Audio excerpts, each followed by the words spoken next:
बिस्मिल्लाहिर्रहमानिर्रहीम। अस्सलाम वालेकुम डियर स्टूडेंट्स। आज हम चैप्टर नंबर 15 का लास्ट टॉपिक स्टडी करेंगे जिसका टाइटल है ट्रांसफार्मर। तो चलिए स्टार्ट करते हैं और देखते हैं कि ट्रांसफार्मर की बेसिक कंस्ट्रक्शन और वर्किंग क्या है।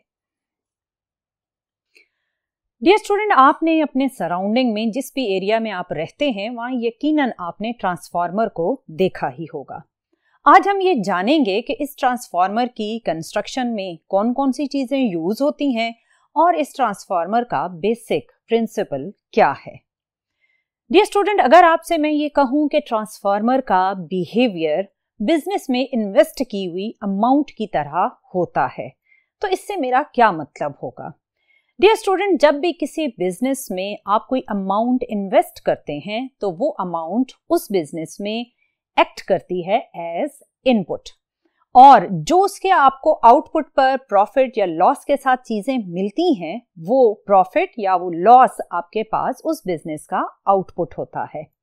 फॉर एग्जाम्पल, इस बिजनेस में आपने एक certain amount as an input invest की और इस बिजनेस में प्रॉफिट के साथ ये अमाउंट इंक्रीज होकर आपको आउटपुट पर मिली।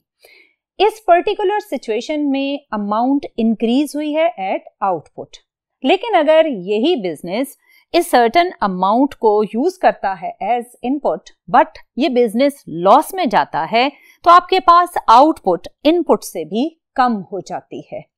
इन दोनों सिचुएशंस में आपने ऑब्जर्व किया कि आउटपुट एक पर्टिकुलर सिचुएशन में इंक्रीज हुई है और दूसरी सिचुएशन में डिक्रीज हुई है। कुछ ट्रांसफार्मर का बिहेवियर भी इसी तरह का होता है। अगर आप बिजनेस को रिप्लेस कर दें विद ट्रांसफार्मर और इनपुट पर ट्रांसफार्मर को आप एक पर्टिकुलर वोल्टेज दें तो ट्रांसफार्मर इस इनपुट वोल्टेज को आउटपुट पर इंक्रीज भी कर सकता है जस्ट लाइक दिस, और इसी इनपुट को वो आउटपुट पर डिक्रीज भी करके दे सकता है। ये दोनों बिहेवियर ट्रांसफार्मर के क्या कहलाते हैं और ट्रांसफार्मर कब इनपुट वोल्टेज को इंक्रीज करता है कब डिक्रीज करता है, इसके लिए ये जानना जरूरी है कि ट्रांसफार्मर का बेसिक प्रिंसिपल क्या है और इसकी कंस्ट्रक्शन में कौन कौन से कंपोनेंट्स यूज होते हैं। डियर स्टूडेंट, इसके बेसिक प्रिंसिपल में वही कॉन्सेप्ट्स यूज होते हैं जो आपने प्रीवियस लेक्चर्स में बड़ी डिटेल में स्टडी किए थे। इसमें सेल्फ इंडक्शन भी आप ऑब्जर्व करेंगे और म्यूचुअल इंडक्शन का फिनोमेना भी ऑब्जर्व करेंगे, और यही म्यूचुअल इंडक्शन इस ट्रांसफार्मर का बेसिक प्रिंसिपल कहलाता है। अगर आप प्रिंसिपल ऑफ ट्रांसफार्मर की बात करें तो उसमें आप लिखेंगे mutual induction is the basic principle of transformer. अब ये म्यूचुअल इंडक्शन ट्रांसफार्मर में आप किस तरह जनरेट करते हैं, इसके लिए ये जानना जरूरी है कि इसकी कंस्ट्रक्शन में कौन कौन से कंपोनेंट्स आप यूज करते हैं। इसके कंस्ट्रक्शन में आप 3 इंपॉर्टेंट कंपोनेंट्स यूज करते हैं। एक कहलाता है प्राइमरी कॉइल, दूसरा कहलाता है सेकेंडरी कॉइल, और इन दोनों कॉइल्स की वाइंडिंग्स आप बनाते हैं on a soft iron core, कुछ इस तरह से। ये 3 कंपोनेंट्स हैं जो आपने इसकी कंस्ट्रक्शन में यूज करने हैं।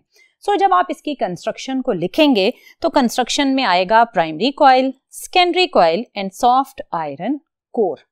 अब ये तीनों कंपोनेंट्स किस तरह एक कंबाइंड इफेक्ट देते हैं उसको समझने से पहले हम सिर्फ एक प्राइमरी कॉइल को कंसिडर करते हैं। अगर आप इस प्राइमरी कॉइल को इनपुट पर वोल्टेज दें तो पहला तो क्वेश्चन ये है कि अगर आपने इस प्राइमरी कॉइल के अक्रॉस वेरिएबल फ्लक्स जनरेट करना है तो मैं आपसे पूछूंगी कि आप अल्टरनेटिंग करंट प्रेफर करेंगे या डायरेक्ट करंट को प्रेफर करेंगे। आपने पढ़ा था कि अल्टरनेटिंग वोल्टेज या करंट की वेरिएशन कुछ इस तरह से होती है और डायरेक्ट करंट में कोई वेरिएशन नहीं होती, इसकी एक कांस्टेंट पर्टिकुलर वैल्यू होती है। अगर आपने प्राइमरी कॉइल को देना है वेरिएबल वोल्टेज या करंट तो उसके लिए आप प्रेफर करेंगे अल्टरनेटिंग वोल्टेज को। आपने एक बात याद रखनी है कि ट्रांसफार्मर की इनपुट पर हमेशा अल्टरनेटिंग वोल्टेज को प्रेफर किया जाता है। डियर स्टूडेंट, आपने इस प्राइमरी कॉइल को जब अल्टरनेटिंग ईएमएफ प्रोवाइड की तो हर हाफ साइकिल के बाद आपने ऑब्जर्व किया कि पोलैरिटी करंट की रिवर्स हो रही है, जिसकी वजह से प्राइमरी कॉइल के नॉर्थ और साउथ पोल भी ऑल्टर हो रहे हैं। अगर हम एक पर्टिकुलर हाफ साइकिल के लिए करंट के डायरेक्शन को इस कॉइल में रोकें तो करंट कुछ इस तरफ जा रहा है। अब अगर आप अपने राइट हैंड की फिंगर्स को करंट के डायरेक्शन में अलाइन करते हैं तो thumb will give you the north pole of the primary coil. Obviously दूसरी साइड बन जाएगी साउथ पोल। अब next half of alternating current के लिए करंट का डायरेक्शन रिवर्स हो जाएगा और जैसे ही आप अपने राइट हैंड की फिंगर्स को along the direction of current place करेंगे तो आपका थंब पॉइंट करेगा along the direction of north pole. जो दूसरी वाली साइड है कॉइल की वो ऑब्वियसली साउथ पोल बन जाएगी। सो आपने ऑब्जर्व किया कि हाफ ऑल्टरनेटिंग साइकिल का जो हाफ पोर्शन है उसमें नॉर्थ और साउथ पोल क्या थे और नेक्स्ट हाफ साइकिल में पोलैरिटी किस तरह रिवर्स हो गई। सो अगर आप इसको कंटिन्यूअस फ्लो ऑफ करंट के साथ ऑब्जर्व करें तो ये कुछ इस तरह नॉर्थ और साउथ पोल को ऑल्टर करेगी। आपने ये भी चीज ऑब्जर्व की कि इस प्राइमरी कॉइल के सराउंडिंग में मैग्नेटिक फील्ड या मैग्नेटिक फ्लक्स है एक वेरिएबल फ्लक्स। अगर मैं आपसे कहूं कि इस प्राइमरी कॉइल के फ्लक्स को आप ट्रांसमिट करें टुवर्ड्स द सेकेंडरी कॉइल तो आप कैसे इस फ्लक्स को लिंक करेंगे सेकेंडरी कॉइल के साथ? इसके लिए डियर स्टूडेंट हम हेल्प लेते हैं सॉफ्ट आयरन कोर की और वो सॉफ्ट आयरन कोर कुछ इस तरह से प्राइमरी और सेकेंडरी कॉइल के साथ अटैच किया जाता है। क्योंकि सॉफ्ट आयरन एक ऐसा मटेरियल है जिसे आप फेरोमैग्नेटिक मटेरियल कहते हैं और आप जानते हैं कि फेरोमैग्नेटिक मटेरियल्स वो होते हैं जो बहुत आसानी से मैग्नेटाइज भी होते हैं और बड़ी ही आसानी के साथ वो डीमैग्नेटाइज भी हो जाते हैं। सो जैसे ही सॉफ्ट आयरन कोर अटैच हुआ और प्राइमरी कॉइल को मिला एक वेरिएबल वोल्टेज और वेरिएबल फ्लक्स तो ये फ्लक्स सॉफ्ट आयरन कोर की मैग्नेटाइजेशन की वजह से लिंक हुआ सेकेंडरी कॉइल के साथ और सेकेंडरी कॉइल इस चेंज ऑफ फ्लक्स को जैसे ही रिसीव करेगी तो ऑब्वियसली सेकेंडरी कॉइल में मौजूद इलेक्ट्रॉन्स जनरेट करेंगे एक इंड्यूस्ड ईएमएफ जिसकी वजह से जनरेट होगी एक इंड्यूस्ड करंट। और आपने प्रीवियस लेक्चर्स में बड़ी डिटेल के साथ ये पढ़ा था कि किस तरह इंड्यूस्ड करंट आने वाले चेंज ऑफ फ्लक्स को अपोज करती है। आप जानते हैं कि अगर फ्लक्स इंक्रीजिंग हो तो इंड्यूस्ड करंट उसे डिक्रीज करने की कोशिश करेगी और अगर फ्लक्स डिक्रीजिंग हो तो इंड्यूस्ड करंट उसे इंक्रीज करने की कोशिश करेगी। बिल्कुल इन्हीं पैरामीटर्स को दिमाग में रखते हुए आप प्राइमरी कॉइल और सेकेंडरी कॉइल के बीच में जो फ्लक्स लिंकेज की वजह से इंड्यूस्ड ईएमएफ और इंड्यूस्ड करंट जनरेट होगी उसको ऑब्जर्व करेंगे। डियर स्टूडेंट, प्राइमरी और सेकेंडरी कॉइल में जो फ्लक्स लिंकेज इस वक्त हो रही है इसे नाम दिया जाता है म्यूचुअल इंडक्शन, क्योंकि प्राइमरी कॉइल का फ्लक्स लिंक हो रहा है नियर बाय सेकेंडरी कॉइल के साथ और ये दोनों कॉइल म्यूचुअली एक्सचेंज कर रही हैं फ्लक्स लिंकेज की वजह से जनरेट कर रही हैं इंड्यूस्ड करंट। सो ये प्रोसेस कहलाया म्यूचुअल इंडक्शन जिसको आपने बेसिक प्रिंसिपल ऑफ ट्रांसफार्मर कहा था। आपने ऑब्जर्व किया कि किस तरह प्राइमरी कॉइल, सेकेंडरी कॉइल और सॉफ्ट आयरन कोर की हेल्प लेकर आपने म्यूचुअल इंडक्शन का प्रोसेस जनरेट किया। अब अगर मैं आपसे एक और क्वेश्चन पूछूं कि अभी आपने जो कंस्ट्रक्शन ऑब्जर्व की इसमें प्राइमरी कॉइल को जब मिला एक वेरिएबल या एक वेरिंग ईएमएफ तो प्राइमरी कॉइल के अंदर क्या सेल्फ इंड्यूस्ड ईएमएफ का प्रोसेस जनरेट नहीं होगा? जी बिल्कुल। जिस तरह आपने सेल्फ इंडक्शन के प्रोसेस में ऑब्जर्व किया था कि जब एक सिंगल कॉइल को मिलता है इंक्रीजिंग या डिक्रीजिंग करंट तो इस करंट की वेरिएशन की वजह से जब फ्लक्स की वेरिएशन जनरेट हुई तो इस कॉइल ने अपने ही अंदर एक इंड्यूस्ड करंट जनरेट किया था। बिल्कुल इसी तरह जब प्राइमरी कॉइल को भी मिलेगा एक वेरिंग ईएमएफ तो वो प्राइमरी कॉइल अपने अंदर भी जनरेट करेगी एक इंड्यूस्ड करंट को, जिसे कहा जाएगा सेल्फ इंड्यूस्ड ईएमएफ या सेल्फ इंड्यूस्ड करंट।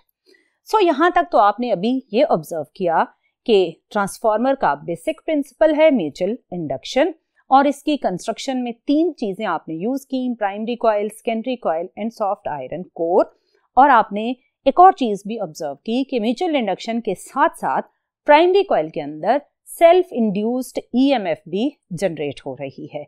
अब हम self induced EMF in primary और mutual induction between primary and secondary की इक्वेशन को लिखेंगे और फर्दर इसकी डेरिवेशन को स्टार्ट करेंगे। तो पहले हम लिखते हैं self induced EMF in primary coil, और इसके लिए हम फैराडे लॉ को ही यूज करेंगे। और क्योंकि ये प्राइमरी कॉइल में सेल्फ इंड्यूस्ड ईएमएफ है, तो self induced EMF in primary coil is equal to minus N P delta phi over delta T. इसमें ये है इंड्यूस्ड ईएमएफ इन प्राइमरी, और ये है number of turns in primary coil, और ये है rate of change of flux. अगर आप mutual induction in secondary coil की इक्वेशन लिखेंगे तो वो होगी ES इज इक्वल टू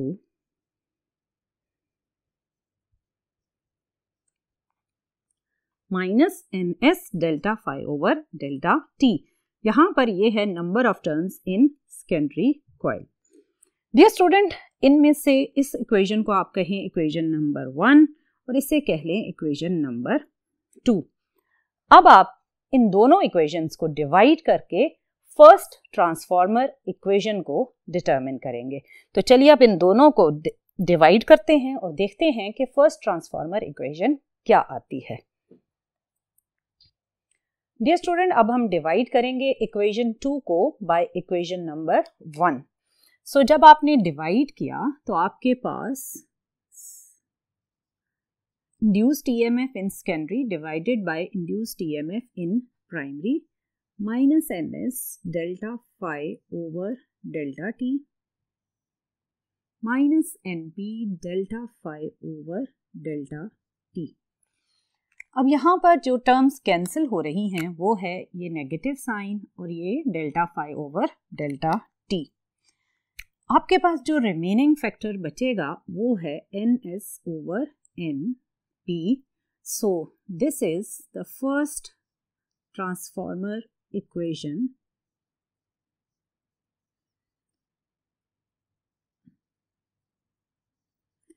अगर आप इस ट्रांसफॉर्मर इक्वेशन में इंड्यूस्ड ईएमएफ और नंबर ऑफ टर्न्स की रेशो पर गौर करें तो ये कह रहा है कि induced EMF in secondary coil is directly proportional to number of turns in secondary coil and induced EMF in primary coil is also directly proportional to number of turns in primary coil।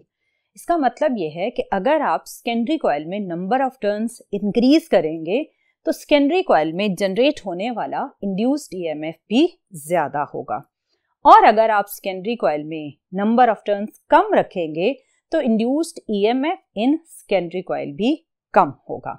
This is the first transformer equation.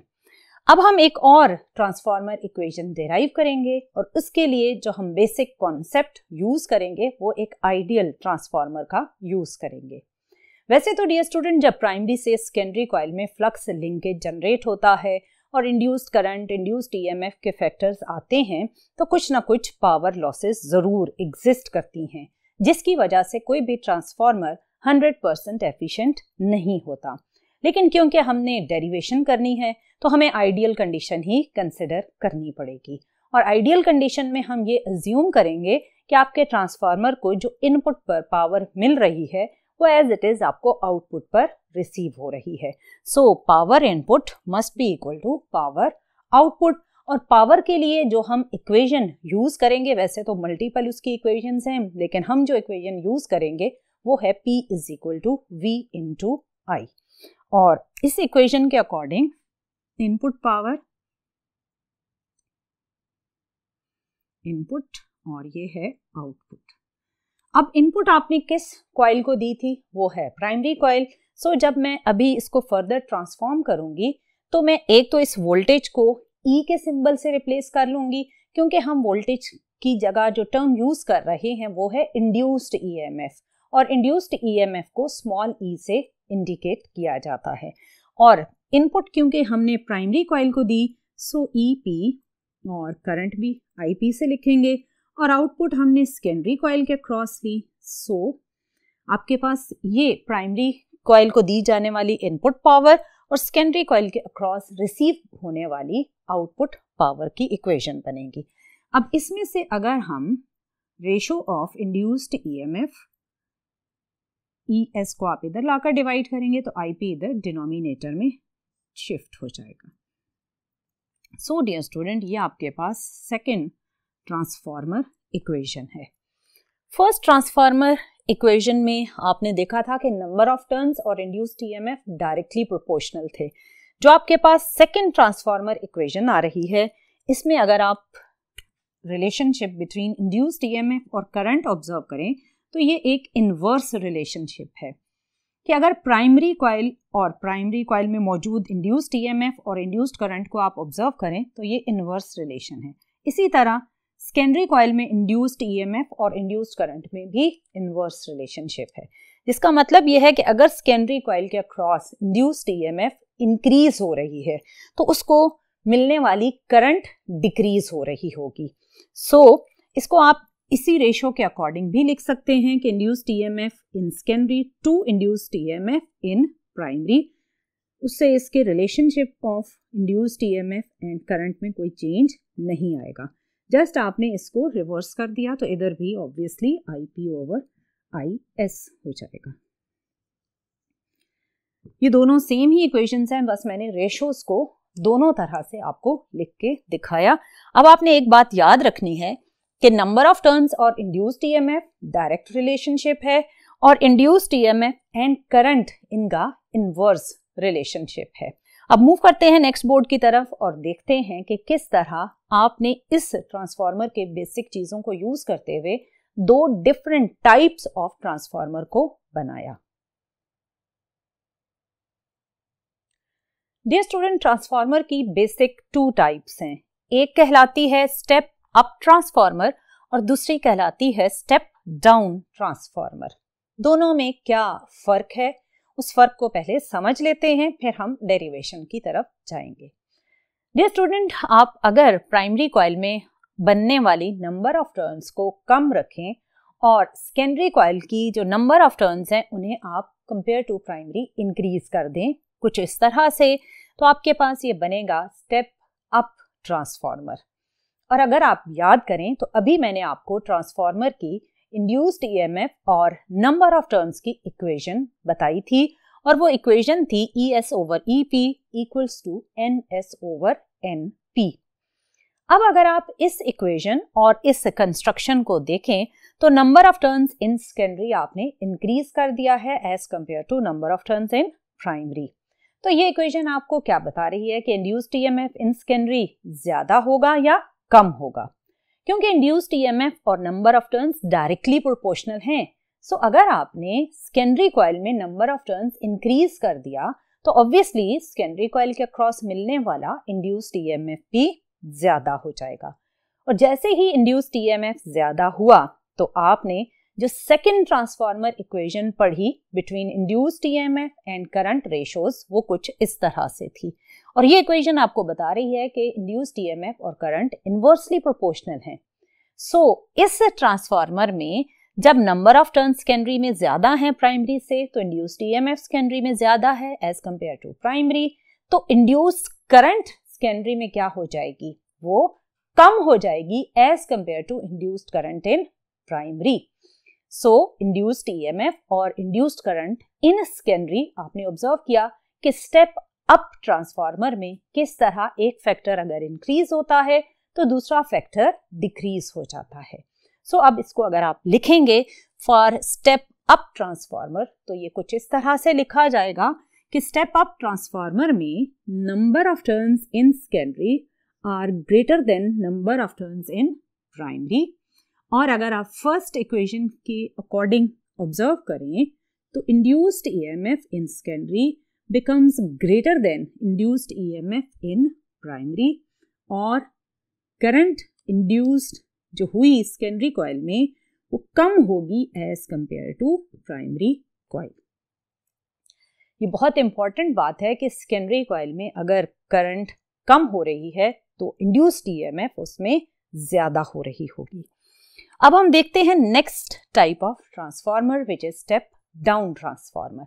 Step down transformer में क्या difference है as compare to step up, वो है number of turns in secondary coil. इसमें आपके पास जो secondary coil है उसकी number of turns as compare to primary कम होगा। अगर नंबर ऑफ टर्न्स कम है तो फर्स्ट ट्रांसफार्मर इक्वेशन हमें ये बताती है कि सेकेंडरी कॉइल में जो ईएमएफ इंड्यूस्ड होगी वो भी कम होगी as compare to induced EMF in primary. लेकिन सेकेंड ट्रांसफार्मर इक्वेशन के अकॉर्डिंग जो आपके पास करंट आएगा इन सेकेंडरी कॉइल वो अब की बार क्या हो जाएगा, इंक्रीज हो जाएगा as compare to primary coil. So अगर आप स्टेप डाउन ट्रांसफार्मर की इक्वेशंस को लिखेंगे तो आप कुछ इस तरह लिखेंगे, number of turns in secondary are less than number of turns in primary coil. So अगर नंबर ऑफ टर्न्स कम है तो इंड्यूस्ड ईएमएफ भी कम होगी एज कंपेयर टू प्राइमरी, लेकिन जो इंड्यूस्ड करंट होगा वो इंक्रीज हो जाएगा as compare to primary coil. Dear student, ये बेसिक डिफरेंस है बिटवीन स्टेप अप ट्रांसफार्मर और स्टेप डाउन ट्रांसफार्मर कि किस तरह इन दोनों टाइप्स में हम इंड्यूस्ड ईएमएफ को बढ़ाकर करंट को कम करते हैं या इंड्यूस्ड ईएमएफ को कम करके करंट को बढ़ाते हैं। अब अगर मैं आपसे इसी टाइप ऑफ ट्रांसफार्मर से रिलेटेड एक क्वेश्चन पूछूं तो वो क्वेश्चन क्या है, नेक्स्ट बोर्ड की तरफ चलते हैं और क्वेश्चन और उसके आंसर को ऑब्जर्व करते हैं। डियर स्टूडेंट, मेरा आपसे क्वेश्चन इन दो टाइप्स ऑफ ट्रांसफार्मर से रिलेटेड ये है, which transformer is preferred for long distance transmission. For example, power station से आपने वोल्टेजेस को या करंट को ट्रांसमिट करना है किसी एरिया की तरफ और या किसी कॉलोनी की तरफ, तो एक लॉन्ग डिस्टेंस ट्रांसमिशन है। पावर स्टेशन से उस पर्टिकुलर एरिया तक एक लॉन्ग डिस्टेंस को कवर करने के लिए आपको एक लॉन्ग केबल या लॉन्ग वायर कनेक्ट करनी पड़ेगी। मैंने आपसे ये पूछा कि आप स्टेप अप ट्रांसफार्मर यूज करेंगे या स्टेप डाउन ट्रांसफार्मर यूज करेंगे for this long distance transmission. तो आप सोचेंगे कि स्टेप अप ट्रांसफार्मर में क्या हुआ था। स्टेप अप ट्रांसफार्मर में अभी आपने ऑब्जर्व किया कि स्टेप अप ट्रांसफार्मर में इंड्यूस्ड ईएमएफ इंक्रीज हो गई और करंट कम हो गई। फिर आप सोचेंगे स्टेप डाउन ट्रांसफार्मर, तो उसमें इंड्यूस्ड ईएमएफ कम हो गया और करंट ज्यादा हो गई। ये दोनों बातें दिमाग में रखते हुए अब अगर मैं आपसे कहूं, जब एक लॉन्ग डिस्टेंस ट्रांसमिशन हो रही है तो एक लॉन्ग वायर का रेजिस्टेंस भी कम होगा या ज्यादा होगा। आप जानते हैं कि resistance is directly proportional to length of the conductor. So जितनी लॉन्ग केबल आप यूज करेंगे उतना ही उसका रेजिस्टेंस क्या होगा, ज्यादा होगा। सो अगर एक पावर स्टेशन से आपने एक लोकल एरिया तक ट्रांसमिशन करनी है और बीच में इन्वॉल्व है एक लॉन्ग डिस्टेंस, और इस लॉन्ग डिस्टेंस की वजह से जो रेजिस्टेंस है वो क्या हो रहा है, इंक्रीज। किसका रेजिस्टेंस, उस केबल का, उस वायर का जो आपने ट्रांसमिशन के लिए कनेक्ट की है। अगर रेजिस्टेंस इंक्रीज हो रहा है तो जब उस केबल के थ्रू आप ट्रांसमिशन करेंगे तो ये रेजिस्टेंस जनरेट करेगा एक heating effect in that resistance या इन दैट कंडक्टर। अब अगर आप हीटिंग इफेक्ट के फार्मूला को देखें तो वो ये है H = I²R। अगर रेजिस्टेंस इंक्रीज हुआ तो ऑब्वियसली हीटिंग इफेक्ट भी क्या हो जाएगा, इंक्रीज हो जाएगा। अब दूसरा जो फैक्टर है वो है करंट, जिस पर हीट डिपेंड कर रही है। अगर आप करंट को भी इंक्रीज कर देते हैं तो हीटिंग इफेक्ट क्या हो जाएगा, वो भी इंक्रीज हो जाएगा। तो आप क्या प्रेफर करेंगे कि हीटिंग इफेक्ट ज्यादा होता जाए ताकि ज्यादा से ज्यादा पावर लॉसेस हों, या आप ये प्रेफर करेंगे कि हीट लॉसेस कम हो ताकि पावर लॉसेस भी कम हो। आई एम श्योर आप वो चॉइस लेंगे जिसमें पावर लॉसेस कम होंगी और हीट लॉसेस भी कम होंगी। सो हीट लॉस को कम करने के लिए हमारे पास रेजिस्टेंस को कम करना पॉसिबल नहीं है, क्योंकि जो एक लॉन्ग डिस्टेंस इन्वॉल्व है वो तो हमने कवर करना ही है, सो हमें उतनी तार लगानी पड़ेगी। लेकिन करंट को अगर हम कम कर सकते हैं तो हम उसे कम करेंगे, क्योंकि जितना करंट कम होगा उतना ही फिर हीटिंग इफेक्ट भी कम होगा। सो कौन सा ऐसा ट्रांसफार्मर है, स्टेप अप या स्टेप डाउन, जो हमें आउटपुट पर इंड्यूस्ड ईएमएफ ज्यादा देता है और करंट कम देता है? वो ट्रांसफार्मर है स्टेप अप ट्रांसफार्मर। इसका मतलब है कि अगर आपने लॉन्ग डिस्टेंस कम्युनिकेशन करनी है तो लॉन्ग डिस्टेंस ट्रांसमिशन के लिए आप प्रेफर करेंगे स्टेप अप ट्रांसफार्मर को।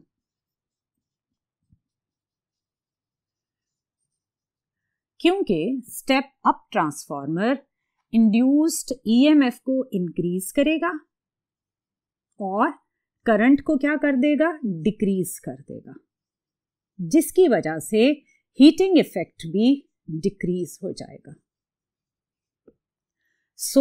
जब भी आपने लॉन्ग डिस्टेंस ट्रांसमिशन करनी है तो आप हीटिंग इफेक्ट को मिनिमाइज करने के लिए करंट को मिनिमाइज करेंगे, और करंट जब मिनिमाइज करोगे आप तो इंड्यूस्ड ईएमएफ ऑटोमेटिकली इंक्रीज होगा, and this is possible by using step up transformer. Dear student, power station से जब आप इंड्यूस्ड ईएमएफ को इंक्रीज करके ट्रांसमिट करेंगे, तो सपोज करें आपने 2000 वोल्ट्स को ट्रांसमिट किया पावर स्टेशन से किसी एरिया तक, कोई कॉलोनी है, कोई टाउन है, वहां पर आपने एक लॉन्ग डिस्टेंस की ट्रांसमिशन के बाद इस एरिया तक 2000 वोल्ट को ट्रांसमिट किया। जब आपने यहाँ पर 2000 वोल्ट को ट्रांसमिट करना था तो आपने स्टेप अप ट्रांसफार्मर प्रेफर किया। अब इस एरिया तक आपने 2000 वोल्ट तो ट्रांसमिट किए, लेकिन अब आपने आगे डिफरेंट घरों में डिस्ट्रीब्यूशन करनी है। जब आप डिफरेंट हाउसेस में डिस्ट्रीब्यूशन करेंगे तो ऑब्वियसली आप इस 2000 वोल्ट को 220 वोल्ट्स के अकॉर्डिंग आगे फर्दर डिस्ट्रीब्यूट करेंगे। जब आपने यहाँ पर फर्दर डिस्ट्रीब्यूशंस करनी है अकॉर्डिंग टू 220 वोल्ट, तो आप इस 2000 को स्टेप डाउन करेंगे, कम करेंगे। 2000 वोल्ट जब स्टेप डाउन होकर एक कम वोल्टेज में कन्वर्ट होगी तो ऑब्वियसली अब करंट क्या हो जाएगा, अब करंट इंक्रीज हो जाएगा। जब आपके घर में इनपुट वोल्टेज पहुंचता है तो वो 220 वोल्ट होता है, जो कि एक स्टेप डाउन ट्रांसफार्मर के थ्रू आ रहा होता है, और इस 220 वोल्ट के कॉरस्पॉन्डिंग करंट आपको इंक्रीज होकर मिल रही होती है। ये था कि किस तरह एक लॉन्ग डिस्टेंस ट्रांसमिशन में आप एक स्टेप अप ट्रांसफार्मर पहले यूज करते हैं और वोल्टेज को स्टेप अप करके आप उस लोकल एरिया ट्रांसफार्मर तक ट्रांसमिट करते हैं। फिर उस ट्रांसफार्मर से किस तरह आप फर्दर लो वोल्टेज की डिस्ट्रीब्यूशन करने के लिए फर्दर एक स्टेप डाउन ट्रांसफार्मर यूज करते हैं। यहाँ एक बात आपको बताती चलूं कि मोबाइल चार्जर की जो बैटरी है उससे चार्ज होने के लिए 4 to 5 वोल्ट्स की रिक्वायरमेंट होती है, और आपके घर में आ रहे होते हैं 220 वोल्ट्स, जो कि अल्टरनेटिंग वोल्टेज होती है।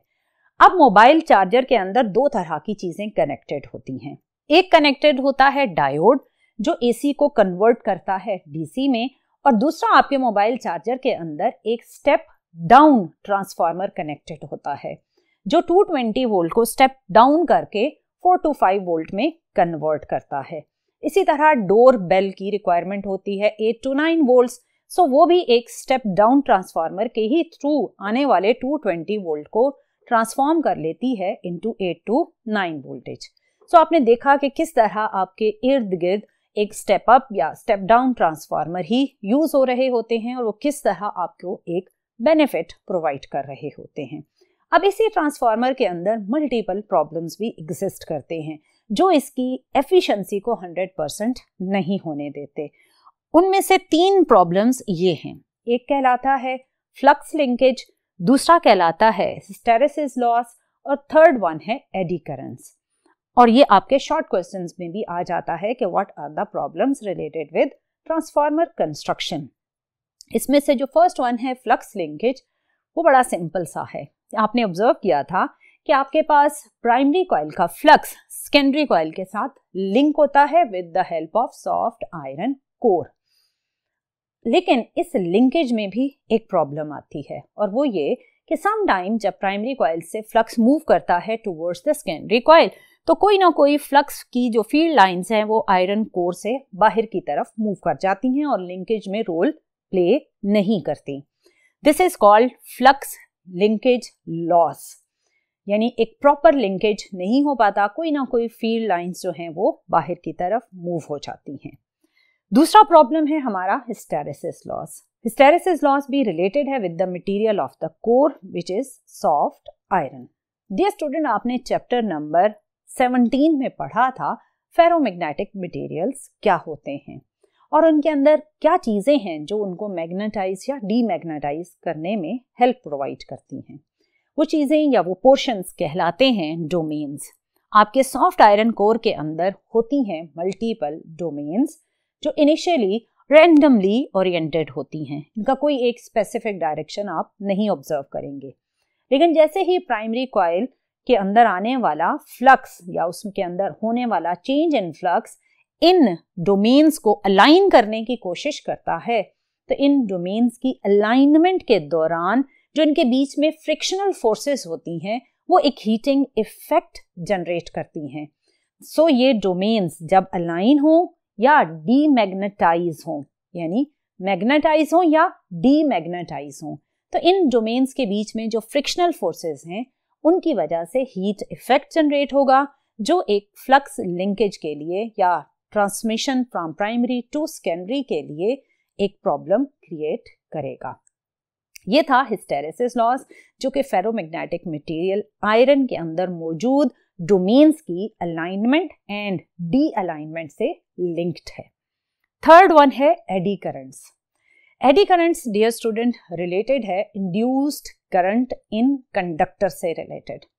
सपोज करें आपके पास ये एक मेटल प्लेट है। आप जानते हैं कि मेटल्स के अंदर होते हैं फ्री इलेक्ट्रॉन्स। अगर हम इस मेटल प्लेट की तरफ मूव करें north pole of a magnet जो कि एक जनरेट करेगा इंक्रीजिंग फ्लक्स, तो इस मेटल में मौजूद इलेक्ट्रॉन इस नॉर्थ पोल की टुवर्ड्स द मेटल मूवमेंट को अपोज करेंगे और इस अपोजिशन के लिए वो जनरेट करेंगे एक इंड्यूस्ड करंट कुछ इस तरह से। आपको कैसे पता चला कि करंट का डायरेक्शन इस तरफ होगा? उसके लिए हम अगेन हेल्प लेते हैं राइट हैंड रूल की। जब आप नॉर्थ पोल को मूव कर रहे हैं टुवर्ड्स द मेटल प्लेट, तो front side of the metal obviously इस नॉर्थ पोल की मूवमेंट को रिपेल करने के लिए क्या बनेगी? वो बनेगी नॉर्थ पोल और back side of the metal plate बन जाएगी साउथ पोल। सो अब अगर आप अपने राइट हैंड के थंब को towards the north pole of metal plate place करें तो जो फिंगर्स का कर्ल है वो आपको इंडिकेट करेगा direction of induced current in the metal plate. So अगर मैग्नेट मूव हुआ टुवर्ड्स द मेटल प्लेट तो इंड्यूस्ड करंट का ये डायरेक्शन होगा, और अगर मैग्नेट मूव होता है away from the metal plate तो डिक्रीजिंग फ्लक्स की वजह से इंड्यूस्ड करंट का एक ऑपोजिट डायरेक्शन आप ऑब्जर्व करेंगे। डियर स्टूडेंट, बिल्कुल यही चीज आप ऑब्जर्व करते हैं सॉफ्ट आयरन कोर के अंदर भी, क्योंकि अगर आप प्राइमरी कॉइल के through change of flux generate करते हैं तो अगर आप आयरन कोर को इस साइड से ऑब्जर्व करें तो आयरन कोर भी इस चेंज ऑफ फ्लक्स को अपोज करने के लिए अपने अंदर जनरेट करेगा करंट्स जिन्हें कहा जाता है एडी करंट्स। या तो वो करंट्स कुछ इस तरह, अगर आप इस साइड से ऑब्जर्व कर रहे हैं तो होंगी एंटी क्लॉकवाइज, या फिर वो होंगी clockwise according to the change of flux which was generated because of the primary coil. Dear student, जब इस कोर में ये करंट्स फ्लो करती हैं तो जनरेट होता है heating effect because of this current flow. अब इस करंट फ्लो को अगर हमने रोकना है तो उसके लिए बजाय इसके कि हम एक सॉलिड आयरन कोर यूज करें, हम कोर को लेमिनेटेड फॉर्म में यूज करते हैं और इसके लिए डिफरेंट जो हम थिन लेमिनेटेड शीट्स बनाते हैं तो हर दो शीट्स के बीच में प्लेस की जाती है एक इंसुलेटिंग शीट। अब हर दो लेयर्स के बीच में अगर एक इंसुलेटिंग शीट प्लेस की गई है तो उससे हमें क्या फायदा होगा? उससे हमें यह फायदा होगा कि जब इसमें जनरेट होंगी एडी करंट्स तो वो एक शीट से दूसरी शीट की तरफ फ्लो ही नहीं कर पाएंगी। जब वो करंट फ्लो नहीं कर पाएगी तो ऑब्वियसली उसकी वजह से हीटिंग इफेक्ट भी जनरेट नहीं होगा। सो ऐसे कोर को बोलते हैं लेमिनेटेड कोर या फिर इसे स्टेपल्ड कोर भी बोला जाता है। सो पहला था फ्लक्स लिंकेज जिसको मैक्सिमाइज करने के लिए ही हम यूज करते हैं सॉफ्ट आयरन कोर को, लेकिन फिर भी चांसेस होते हैं कि फ्लक्स लिंकेज में कोई ना कोई लॉस आ जाए। सेकेंड है हिस्टेरेसिस लॉस, जिसमें मैंने आपको बताया फेरोमैग्नेटिक मटेरियल की मैग्नेटाइजेशन और डीमैग्नेटाइजेशन में डोमेन्स के बीच में मौजूद फ्रिक्शनल फोर्सेस ये लॉस जनरेट करती हैं। थर्ड था एडी करंट्स, जो अभी मैंने बताया कि सॉफ्ट आयरन कोर के अंदर इंड्यूस करंट जनरेट होना स्टार्ट हो जाती है, जो उसको हीटिंग इफेक्ट देती है और पावर लॉसेस को जनरेट करती है। So dear student, this was all about transformer. आपने बड़ी डिटेल में देखा basic principle, construction and working and types of the transformer. This was the last topic of chapter number 15। इंशाल्लाह आने वाले लेक्चर्स में हम शॉर्ट क्वेश्चंस और न्यूमेरिकल्स को डिस्कस करेंगे। बट टिल नेक्स्ट लेक्चर, अल्लाह हाफिज।